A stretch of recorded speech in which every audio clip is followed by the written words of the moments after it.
একটি ছেলে ছাত্রদল করত, পরবর্তীতে সে তার মেধার মধ্যে দিয়ে সে শিক্ষা প্রকৌশল কি একটা ইয়ে আছে না, অফিস শিক্ষা প্রকৌশল, হ্যাঁ হ্যাঁ, সেখানে সে সুপারিনটেন্ডেন্ট ইঞ্জিনিয়ার। এবং দেখুন তাকে বলা হয়েছে যে তাকে প্রমোশন দেওয়া হবে সে যদি ওই আওয়ামী লীগের একটা শেখ মুজিবের নামে সংগঠন আছে না, বঙ্গবন্ধু পরিষদ, ওর যদি সদস্য হয়, সেটাও সে রিফিউজ করেছে। এখন সে মেধা তালিকায় 1 নম্বরে এবং সিরিয়ালে 1 নম্বরে, তাকে বাদ দিয়ে বিশেষ একটি রাজনৈতিক দলের 5 নম্বর থেকে নিয়ে এসে বসানো হয়েছে। সাভার মডেল কলেজে আওয়ামী লীগের সময় যিনি প্রিন্সিপাল ছিলেন, তিনি আগের প্রিন্সিপালকে সরিয়ে দিয়ে এতদিন কাজ করছেন, ঠিক আছে, সেখানে যাকে সরানো হয়েছিল তিনি দায়িত্ব নিয়েছেন, তিনিও ওই বিশেষ রাজনৈতিক দলের লোক, এসেই বিএনপির 2 জন শিক্ষককে ওখান থেকে বাদ দিয়েছেন। তাহলে আমরা কি বলবো? এটা শিক্ষা মন্ত্রণালয় এবং স্বাস্থ্য, এই দুইটা যেন একেবারে পুরোপুরি একটি বিশেষ রাজনৈতিক দল, তারা একেবারে তাদের নিয়ন্ত্রণের মধ্যে তারা নিয়েছেন। বড় বড় বিশ্ববিদ্যালয়গুলো আজকে আমরা দেখছি যে সেগুলো হচ্ছে তাদের নিয়ন্ত্রিত। অধিকাংশ ভাইস চ্যান্সেলর দেওয়া হয়েছে বড় বড় বিশ্ববিদ্যালয়গুলোতে তাদের লোক। কেন? একটা তো হচ্ছে যে একটা ইনস্টিটিউশনে আরে মানুষের চেতনা থাকলেও সেটা প্রকাশ করবে কেন?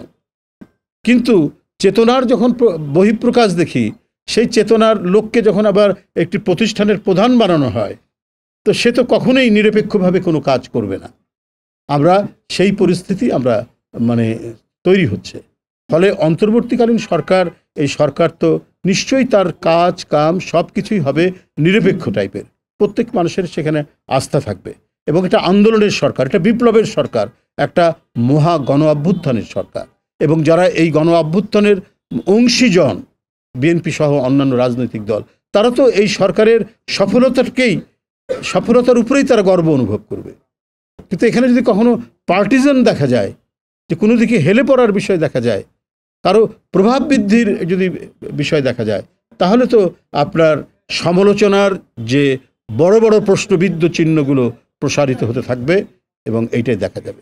যাই হোক, আমি আর এই বিষয়ে বলতে চাই না। আপনারা যে উদ্দেশ্য নিয়ে আজকের এই অনুষ্ঠান, সেই বিষয়ে আমি আপনাদের কথা বলেছি।